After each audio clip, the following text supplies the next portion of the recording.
yo vendo la carga, mi Dios querido. Se llama Lamento Borincano. Daniel Santos es el intérprete y esta canción cambió de nombre. La voz popular le dijo El Jibarito. Es que un día como hoy muere Daniel Santos en 1992. El jefe, uno de los más grandes exponentes latinoamericanos del siglo XX. Calculan en 700 las canciones que grabó. Y es el primer cantante de la Sonora Matancera en 1916. Daniel fue considerado como uno de los grandes intérpretes de este género, pero también interpretó no solo tropical, sino bolero, guaracha, guajira. Mientras trabajaba en un casino en Manhattan, estaba interpretando Amor Perdido, pero un compositor, Pedro Flores, autor de esa melodía, estaba entre el público y le encantó la interpretación, así que le invitó a pertenecer a un grupo que él manejaba, el Cuarteto Flores. En 1941, muchos puertorriqueños fueron enviados con el ejército de Estados Unidos en la Segunda Guerra Mundial. Fue cuando grabó el jefe uno de los más populares éxitos, Despedida, compuesta por Pedro Flores. Es la historia de un recluta que tuvo que dejar a su novia y a su mamá enferma. Esto desilusionaba a los puertorriqueños que tenían la obligación, así que la prohibieron en radio. Solamente podría oírse en discos de vinilo que se acostumbraban entonces, o acetato, o los LPs larga duración, ya que creaba conciencia en la ciudadanía y muchos no querían participar, se negaban por la incertidumbre, primero de dejar a la novia y a la mamá, y luego el regreso. Así que estuvo entre lo prohibido. Murió en un rancho que tenía en la Florida el 27 de noviembre de 1992. Descansa en el viejo San Juan, cerca de la tumba de compositor, aquel que lo descubrió sin que él se diera cuenta, Pedro Flores, y algunas otras personas de gran importancia para ese jirón de su patria. Dicen que de protesta, una canción que se une a los lamentos de quienes eran injustamente tratados por todo lo que les rodeaba. Igual que el Barzón aquí, que tiene muchos años ya de escucharse y que habla también de la explotación del campesino, del jornalero. Esta es toda una crítica social que empieza con ilusión, que empieza con fantasía, con ánimo, con aliento, y va pasando la historia y te das cuenta de que la realidad que te topas es dura, es pobre, es crítica, Y es una canción bellísima, pero dolorosa. Pues quién sabe el efecto que cause, o si solamente a la persona ya con cierta instrucción elemental pueda darse cuenta de la descripción que se adapta exactamente a esa situación de medio vivir, medio cobrar, pero ese sí, una obligación de trabajo, de jornadas de sol a sol.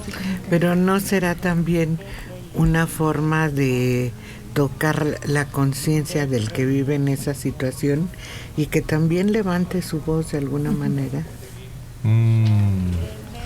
No voltea uno para atrás, Adela. Al contrario, el ser humano está hecho para ver hacia adelante, a elevarse. Y pocos se compadecen de quien va quedando atrás. Es condición natural, ¿no? Por fortuna, así la humanidad se ha desarrollado, mejorando siempre sus oportunidades de vida. Y por eso finalmente hubo una migración tan grande de puertorriqueños a Nueva York. Barrios enteros se establecieron en Nueva York. Sí, están en la condición de latinos, pero con una dispensa especial que nos hace, en cierta forma, tenerles envidia, porque tienen todos los derechos y pocas obligaciones. Bueno, la guerra era su obligación. De las más dolorosas. Carne de cañón, y además ir a una guerra que no te corresponde, yo creo que debe ser lo más difícil, ¿no? Dejar familia, dejar amigos, tu vida normal, tu trabajo, ir a cumplir el capricho de otro gobierno. Mucho de lo que describe el mismo autor en Preciosa. Sí. Aquel no querer estar sujetos a ese yugo, pero pues ya lo estaban. Pues es una situación muy curiosa que se repite en otros países que antes eran posesiones, colonias, y que de repente se vieron envueltos en una contienda que ni les iba ni les venía.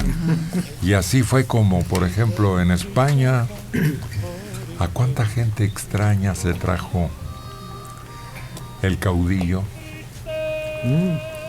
para luchar contra la República? Pero igual sucede en todos los hitos históricos importantes. Aquí en México, la conquista la consiguieron no un puñado de españoles, sino todos aquellos que se rebelaron contra el sojuzgamiento de los mexicas que los tenían sometidos ahí. Sí, en esa situación. Frank Barceló. Héctor, por favor explícanos cuáles son las pocas obligaciones de los puertorriqueños y por qué envidia. Pues porque la mayor parte de los mexicanos tienen esa ilusión heredada, y cuántos quisieran tener pues los supermercados, la aplicación de las leyes justas. Claro que nos veríamos sujetos a muchos requerimientos obligados, pero es una tradición en México. Los que se fueron antes fueron seguidos por una multitud inmensa. ¿Quién no quisiera tener como patrón el dólar y como sueldo las leyes que allá amparan a los trabajadores? Pues sí, el problema es que los sueldos son muy bajos, el desempleo es altísimo y se tienen que ir. y se van a vivir a barrios, por ejemplo en Nueva York o en otras ciudades, y hacen verdaderas comunidades ahí, pero pues no tienen el derecho de voto, por ejemplo. Tienen sí la obligación de hacer el servicio militar, pero no de votar. Tienen que pagar impuestos, pero no tienen representantes en las cámaras de diputados, senadores. O sea, no son nada, pues. Pero si contáramos los mexicanos que están ahorita en Estados Unidos hoy y tuvieran las ventajas de los puertorriqueños, seríamos otro. Tendríamos el doble de ingresos de remesas, teníamos la posibilidad de que no sufrieran la extradición, que es lo que más pesa sobre el mexicano, y se irían más por elección. Yo creo que los mexicanos ni siquiera vivirían allá, sino irían por largas temporadas y regresarían, porque tendrían la facilidad de acceso, que es lo que tiene el puertorriqueño, que va y viene, va y trabaja largas temporadas y regresa. Y aunque hay ciudades abandonadas en Puerto Rico, es sorprendente, ¿eh? Hay lugares que dice uno aquí, ¿qué pasó?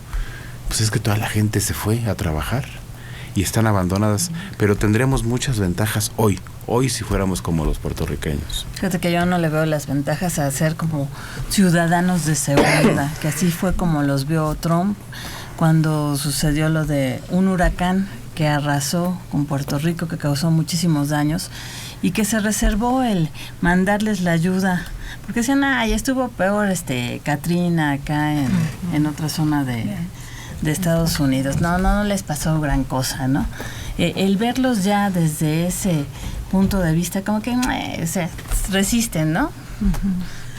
Nos discriminan más a nosotros, muchísimo. Tantito más. peor. Alma Rosa López Luján, ya estarán contentos por estar todos los días alarmando a la gente. Ya quieren denominar a los cárteles mexicanos como terroristas. Si tienes envidia, Héctor, vete a Estados Unidos. No, yo no dije envidia propia. Yo nunca he pretendido irme de bracero. Firmemente, una vez que empecé a madurar como ciudadano, me encanta vivir en este país y no lo cambiaría por ningún otro. Pero ¿cuántos de mis parientes, de mis paisanos, de mis vecinos se han lanzado a la aventura y les ha ido rete bien? Y tienen que trabajar muy duro, eso sí. Sí. Para ir conquistando poco a poco los derechos de residencia y hasta la ciudadanía, ¿no? Pero de verdad, aún en buenos niveles, o sea, los que se van a trabajar como ingenieros en sistemas, en grandes empresas y demás, aún ellos tienen problemas con el logro de una ciudadanía plena. Y es difícil, siempre hay una oposición, pues, de hecho, ¿no? Ahora, en Puerto Rico, en la época en que se escribió esta canción, era peor. Porque no eran nada, eran súbditos de un gobernador nombrado por el presidente de Estados Unidos, se acabó. Ahora, fue Muñoz Marín el que estableció primero un movimiento político muy importante que combinaba el movimiento independentista con el movimiento unionista, y se estableció el Estado Libre Asociado, donde ya por lo menos los puertorriqueños podían elegir un gobernador y tener un Congreso propio, con sus leyes propias internas, ¿no? Lo único que no tienen es política exterior. Lucharon mucho por conseguir esa situación. Sí. Hubo rebelión abierta, presos y sentencias y balazos en el Congreso. Los independentistas se la jugaron, pero fueron consiguiendo escalafón poco a poco. Reconocimientos, Ahora es otro. apoyos. Sí, no, ahora ahí Tienen es un nuevo Silicon Valley, ahí hay de todo. Sí. Está el telescopio ese de Arecibo, Ah, que es un radiotelescopio gigantesco, es todo un valle, y trabajan multitud de personas en radioastronomía. ¿Quién iba a decirlo? no, las playas. En fin, claro, tiene un los montón castillos, de los eso. fuertes. Los fuertes al interior. Entonces, Hay un lugar no. que se llama Santiago de los Caballeros. De verdad ya que quisiéramos. debieras volver al siglo XVII. Por lo menos no los persiguen en la calle. Esas ventajas, ¿sabes quiénes los tienen también? Los cubanos. Los cubanos, una vez que se asientan con los papeles, viven con una tranquilidad que ya quisiera yo para todos mis parientes mexicanos, para todos los que migran y pobrecillos no pueden ni salen a la calle como... Viven encerrados, Sí. ni siquiera son aceptados socialmente. No, y tienen que cumplir con las reglas 10 veces más que un ciudadano, porque cuidado y se salgan de ellas. Eso les significaría echar a perder todo su patrimonio. No, hombre, son muchas ventajas.